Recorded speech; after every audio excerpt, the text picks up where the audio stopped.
Bismillah, Alhamdulillah. Jika video ini muncul di beranda Anda, yakinlah ini bukan sebuah kebetulan.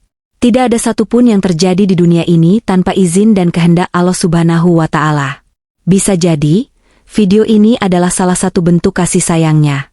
Sebuah teguran lembut, pengingat hati, atau bahkan petunjuk yang Allah kirimkan tepat di waktu Anda paling membutuhkannya. Pernahkah kita bertanya dalam hati, kenapa hidup terasa berat padahal rumah sudah ada, atap sudah menaungi, dinding sudah melindungi dari panas dan hujan, namun rezeki seperti enggan menetap. Uang datang sebentar lalu pergi, usaha terasa jalan di tempat, keluarga mudah bertengkar, hati pun jarang merasa tenang. Banyak orang mengira ini sekadar ujian hidup, padahal bisa jadi, tanpa kita sadari, rumah tempat kita pulang justru menyimpan sebab-sebab yang menghambat datangnya keberkahan. Dalam Islam, rumah bukan sekadar bangunan. Rumah adalah tempat turunnya rahmat, tempat malaikat mendatangi, dan tempat doa-doa dilangitkan. Rasulullah mengajarkan bahwa rumah yang di dalamnya disebut nama Allah, akan diluaskan keberkahannya. Sebaliknya, rumah yang lalai dari zikir dan adab, bisa menjadi tempat yang sempit meski luas secara fisik. Tahun 2026 diakini banyak orang sebagai tahun penuh ujian ekonomi, tekanan hidup, dan perubahan besar. Dalam kondisi seperti ini, rumah seharusnya menjadi benteng terakhir yang menguatkan iman dan rezeki. Namun justru banyak rumah yang tanpa sadar menjadi penghambat rezeki, karena kesalahan-kesalahan kecil yang terus dibiarkan. Ciri pertama rumah pembawa sial, adalah rumah yang jarang sekali terdengar zikir dan sholawat. Hari-hari berlalu tanpa lantunan Al-Quran, tanpa istighfar, tanpa sholawat kepada Nabi. Yang terdengar justru keluhan, amarah, gosip, dan kata-kata kotor. Padahal malaikat sangat mencintai rumah yang dipenuhi zikir. Jika zikir hilang, malaikat menjauh, dan ketika malaikat menjauh, keberkahan pun ikut pergi. Ciri kedua adalah rumah yang dipenuhi barang tidak terpakai namun disimpan bertahun-tahun. Lemari penuh, gudang sesak, sudut rumah dipenuhi barang rusak yang tak pernah dibuang. Dalam Islam, kebersihan adalah bagian dari iman. Rumah yang penuh tumpukan barang sering menjadi tempat nyaman bagi energi malas, rasa berat, dan pikiran sempit. Banyak ulama mengingatkan bahwa rumah yang sempit secara spiritual akan menyempitkan jalan rezeki penghuninya. Ciri ketiga adalah rumah yang sering menjadi tempat pertengkaran tanpa penyelesaian. Suami dan istri bertengkar, anak membantah orang tua, suara tinggi menjadi hal biasa. Tidak ada saling memaafkan sebelum tidur. Padahal Rasulullah menganjurkan agar tidak menyimpan dendam di dalam rumah. Rumah yang dipenuhi emosi negatif akan sulit menjadi tempat turunnya sakinah. Ciri keempat adalah rumah yang pintunya jarang dibuka untuk silaturahmi. Bukan karena menjaga diri, tetapi karena sombong dan menutup diri. Tetangga jarang disapa, tamu jarang diterima, hubungan sosial kering. Padahal silaturahmi adalah salah satu pembuka pintu rezeki. Rumah yang menutup diri dari manusia, seringkali juga tertutup dari keluasan rezeki. Ciri kelima adalah rumah yang dibangun atau ditempati dengan cara yang tidak jujur. Ada unsur riba, penipuan, atau mengambil hak orang lain. Mungkin cicilan berbunga mencekik, mungkin tanah bermasalah, mungkin hasil usaha yang tidak halal.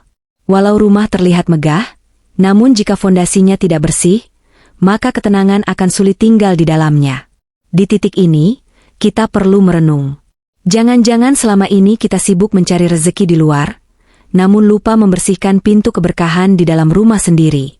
Rumah bukan sekadar tempat tidur, tetapi tempat ditentukannya tenang atau sempitnya hidup kita.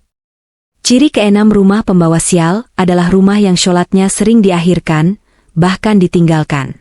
Adzan berkumandang, namun tidak ada yang bergegas berdiri. Seolah waktu sholat hanyalah gangguan dari kesibukan dunia. Padahal sholat adalah janji antara hamba dan Allah.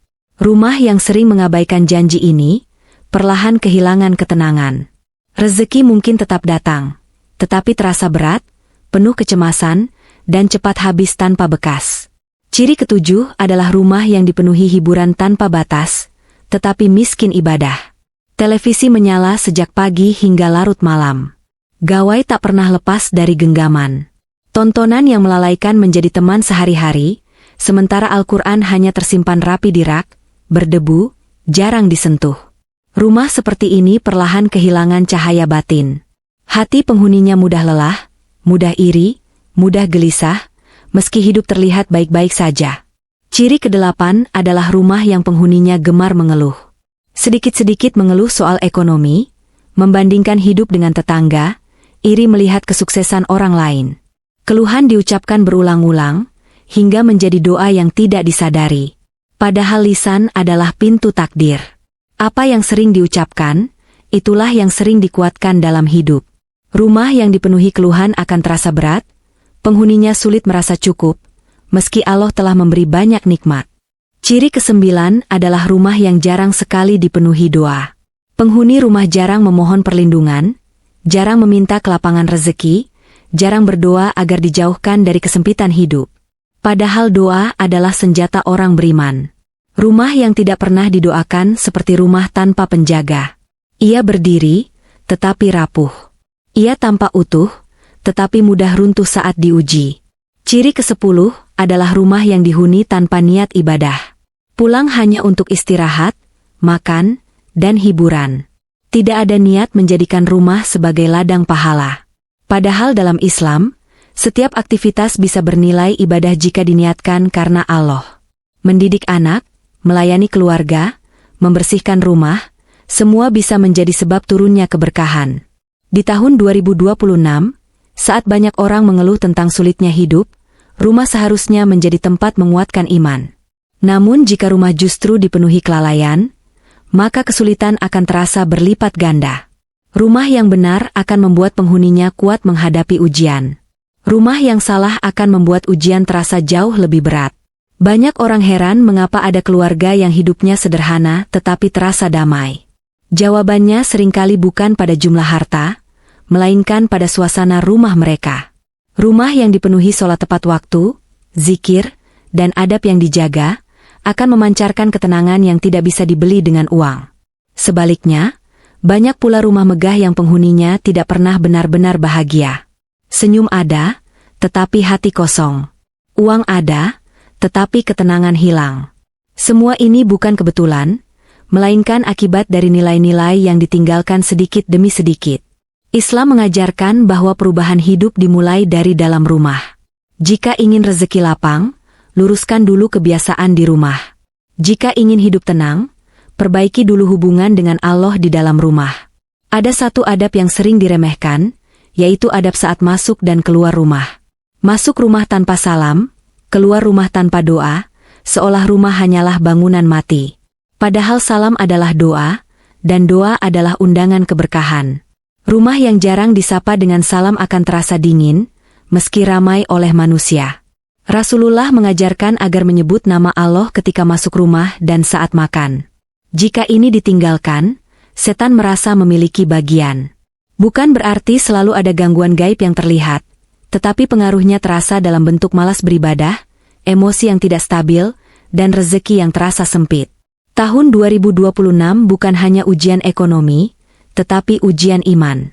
Tekanan hidup semakin terasa, persaingan semakin keras, dan banyak orang mudah putus asa.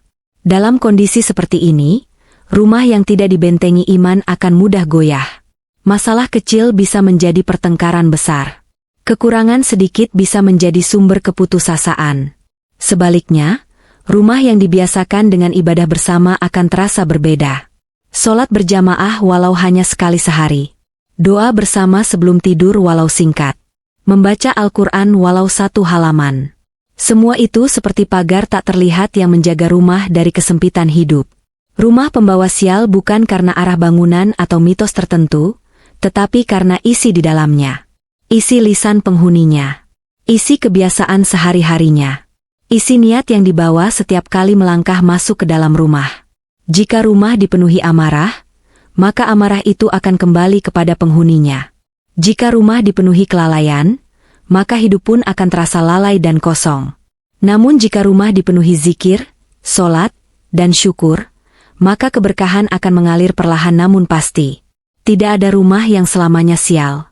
Selama penghuninya mau berubah, rumah seburuk apapun bisa menjadi rumah penuh berkah. Allah tidak melihat bentuk rumah, tetapi melihat hati penghuninya. Mulailah dari hal kecil. Rapikan rumah sambil berzikir. Niatkan setiap aktivitas sebagai ibadah. Perbaiki sholat, perbanyak istighfar, dan kurangi keluhan. Jadikan rumah sebagai tempat kembali yang menenangkan, bukan tempat meluapkan emosi. Banyak orang sibuk mencari solusi rezeki keluar rumah, padahal jawabannya sering tersembunyi di balik pintu rumahnya sendiri. Rumah yang diberkahi akan memudahkan jalan rezeki, meski dunia sedang sulit dan penuh ketidakpastian. Rumah adalah saksi paling jujur dalam hidup kita. Ia menyimpan doa yang terucap lirih, air mata yang jatuh tanpa disaksikan siapapun, dan harapan yang dipanjatkan dalam diam. Rumah tidak pernah berdusta. Ia memantulkan kembali apa yang sering terjadi di dalamnya. Jika rumah kita dipenuhi keluhan, maka keluhan itu akan tumbuh dan mengakar. Jika rumah kita dipenuhi doa, maka doa itu akan menemukan jalannya menuju langit. Jika rumah kita dipenuhi amarah, maka amarah itu akan kembali dalam bentuk kegelisahan hidup. Di tahun 2026, ketika banyak orang takut akan masa depan, orang beriman justru memperbaiki pondasi rumahnya. Mereka sadar bahwa rumah adalah madrasah pertama, tempat iman dijaga, dan tempat keberkahan ditumbuhkan. Bukan rumah mewah yang dicari, tetapi rumah yang menghadirkan ketenangan. Ingatlah, rezeki bukan hanya tentang uang. Rezeki adalah kesehatan, waktu yang cukup, keluarga yang rukun, dan hati yang tidak iri melihat kehidupan orang lain. Semua itu bermula dari suasana rumah. Jika hari ini hidup terasa sempit, jangan langsung menyalahkan keadaan. Coba lihat kembali rumah kita. Bukan dindingnya, tetapi kebiasaan di dalamnya. Bukan perabotnya, tetapi nilai yang dijaga oleh penghuninya. Mulailah malam ini dengan niat baru. Masuk rumah dengan salam. Sholat tepat waktu. Maafkan sebelum tidur. Doakan keluarga dalam diam. Serahkan segala urusan kepada Allah dengan hati yang lapang. Karena rumah yang diserahkan kepada Allah tidak akan dibiarkan kosong dari rahmat. Rumah yang mengingat Allah akan diingat oleh Allah. Rumah yang menjaga adab akan dijaga dari kesempitan hidup. Semoga rumah kita dijauhkan dari sifat-sifat pembawa sial, dan dijadikan rumah yang menenangkan jiwa, melapangkan rezeki, serta menguatkan iman hingga akhir hayat. Amin ya Rabbal Alamin. Sebelum kita benar-benar mengakhiri pembahasan ini, izinkan kami mengucapkan terima kasih yang sebesar-besarnya kepada Anda yang sudah meluangkan waktu, menyimak dengan hati, dan bertahan hingga akhir. Di tengah kesibukan hidup, di tengah tekanan ekonomi, dan di tengah ujian zaman, kesediaan Anda untuk mendengarkan nasihat adalah tanda bahwa hati Anda masih hidup dan ingin diperbaiki. Apapun kondisi rumah Anda hari ini, besar atau kecil, sederhana atau mewah, yakinlah bahwa keberkahan tidak pernah ditentukan oleh ukuran bangunan, tetapi oleh iman dan adab penghuninya. Selama masih ada niat untuk berubah, selama masih ada doa yang terucap, selama masih ada sholat yang dijaga, pintu rahmat Allah tidak akan pernah tertutup. Semoga apa yang disampaikan dalam video ini bukan sekadar menjadi pengetahuan, tetapi menjadi pengingat yang mengetuk hati. Pengingat untuk memperbaiki rumah, bukan hanya secara fisik, tetapi secara batin. Pengingat untuk menghidupkan kembali zikir, doa, dan adab yang mungkin selama ini terabaikan. Jika ada kata-kata yang menyentuh, itu datangnya dari Allah. Jika ada kekurangan dalam penyampaian, itu semata karena keterbatasan manusia. Kami hanya berusaha menyampaikan, sementara hidayah sepenuhnya berada di tangan Allah. Terima kasih karena Anda telah menjadi bagian dari kebaikan ini. Terima kasih karena telah membuka hati. Terima kasih karena telah memberi ruang bagi nasihat untuk singgah, walau mungkin hanya sejenak. Semoga rumah Anda dijaga dari kesempitan rezeki, dijauhkan dari pertengkaran, dan dilimpahi ketenangan. Semoga keluarga Anda selalu berada dalam lindungan Allah, diberi kesehatan, dan dikuatkan iman dalam menghadapi tahun-tahun yang penuh ujian ke depan. Akhir kata, semoga kita semua termasuk hamba-hamba yang senantiasa memperbaiki diri, memperbaiki rumah, dan memperbaiki hubungan dengan Allah, sebelum kita dipanggil untuk pulang yang sesungguhnya. Terima kasih telah menonton. Wassalamualaikum warahmatullahi wabarakatuh.